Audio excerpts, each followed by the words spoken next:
આ ઇસ્યુ 2 દિવસ પહેલા જ આખો બનવા પામેલ. હું અર્જુનભાઈ પટેલ કેડી શાહ બાર એસોસિએશનમાં બેઠા હતા ત્યારે એવી ચર્ચા થઈ કે મહારાષ્ટ્રમાં કોલ્હાપુરમાં હાઈકોર્ટની સર્કિટ બેન્ચ આપવામાં આવેલી. તો એ જ વખતે અર્જુનભાઈએ સીધો કાગળ લીધો કે ભાઈ આપણે પણ એક બાર એસોસિએશનને એપ્લિકેશન આપી અને એવું કહી કે ભાઈ આ રીતે જો ત્યાં કોલ્હાપુરમાં સર્કિટ બેન્ચ મળતી હોય તો આપણે સૌરાષ્ટ્રમાં તો હાઈકોર્ટ હતી, તો આપને કેમ નહીં. એક એ ઉપરાંત આપણા જ ગુજરાતના વડાપ્રધાન ગૃહમંત્રી કેન્દ્રમાં હોય તો મોસાળે જમણવારને મા પીરસનાર તો આપણા માટે ઇઝી છે, તો આપણે એક ઇસ્યુ અત્યારે ચળવળ ચલાવીએ એમ કરીને એક એપ્લિકેશન બાર એસોસિએશનને અમે આપેલી. આ એપ્લિકેશન આપ્યા પછી બાર એસોસિએશને મીટિંગ બોલાવી અને પોતે એક નિર્ણય લીધો કે ભાઈ આવી એક કમિટી બનાવી. હવે પ્રશ્ન એ છે કે કમિટી બનાવી એમાં જે લોકોના નામ એને જાહેર કરેલા, તો એમાંથી આખો એક જૂથવાદ હોય એવું બહાર આવતા અમુક નારાજ એડવોકેટો દ્વારા ફરીથી બાર એસોસિએશનને રજૂઆત કરવામાં આવેલી. ખરેખર જો આ ઇસ્યુ એક રામ મંદિર જેવો ઇસ્યુ છે. આ રામ મંદિરના નામે ઘણી બધી ચૂંટણીઓ લડાઈ ગયેલી. એ રીતે બાર એસોસિએશનમાં પણ આવી હાઈકોર્ટની બેન્ચના બહાના હેઠળ ઘણી બધી ચૂંટણીઓ લડાઈ ચૂકી છે. ખરેખર જો હાઈકોર્ટની સર્કિટ બેન્ચ લાવવા માંગતા હોય તો એના માટે ફરીથી જેમ અગાઉ 6 મહિના સુધી આંદોલન કરવામાં આવેલા એવી એક સર્કિટ બેન્ચ આવે એના માટેની ચળવળ શરૂ કરવી જોઈએ.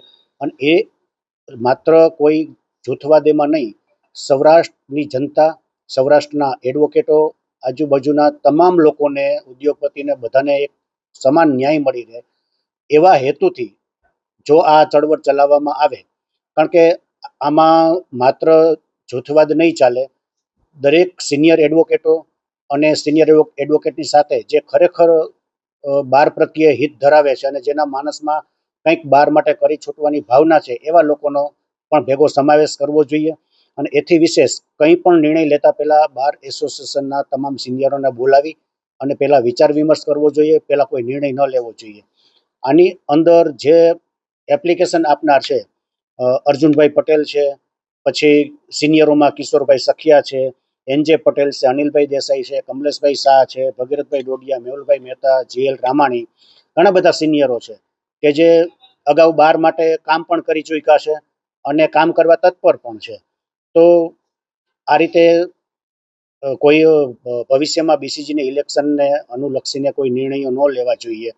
અને જો બહારના હિત માટે નિર્ણય લેવામાં આવે અને હજી પણ કોઈ કમિટીની રચના થઈ જવાથી કંઈ જ નથી થઈ ગયું, એના માટે એક વખત સિનિયરોને બધાને બોલાવી સાથે બેસી અને ખરા અર્થમાં જો કામ કરવું હોય, ચરિતાર્થ કરવું જોઈએ તો આ વસ્તુ થઈ શકે એમ છે. ગઈ ટર્મમાં હું બાર એસોસિએશનનો વાઇસ પ્રેસિડેન્ટ હતો. અમારી અગાઉ શાહી સાહેબ હતા, એની બોડી હતી, તો 5 એકર જગ્યાની ડિમાન્ડ કરવામાં આવેલી બાર એસોસિએશન માટે, અને બાર એસોસિએશનના હિત માટે અલગ એક બિલ્ડિંગ બને એની એક માંગણી કરવામાં આવેલી. તો સરકારે એની પાછળ સતત પડી ગયા, તો સરકારે એ લક્ષમાં લીધું. 5 એકર જગ્યા પણ ફાળવવા માટેની કાર્યવાહી આગળ ચાલી અને એડવોકેટ ભવન માટે અલગ જગ્યા ફાળવી અને 3,55,00,000 રૂપિયા ગ્રાન્ટ મંજૂર કરેલી. ત્યાર પછી મારી બોડી આવી, તો અમે એ G+1 હતા એના મેં 5 માળ માટેના પત્ર વ્યવહાર કરેલા, એ 5 માળની મંજૂરી આપી.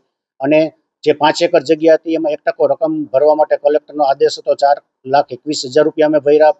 નિવેદનો પણ પંચરોજ કામ થયું.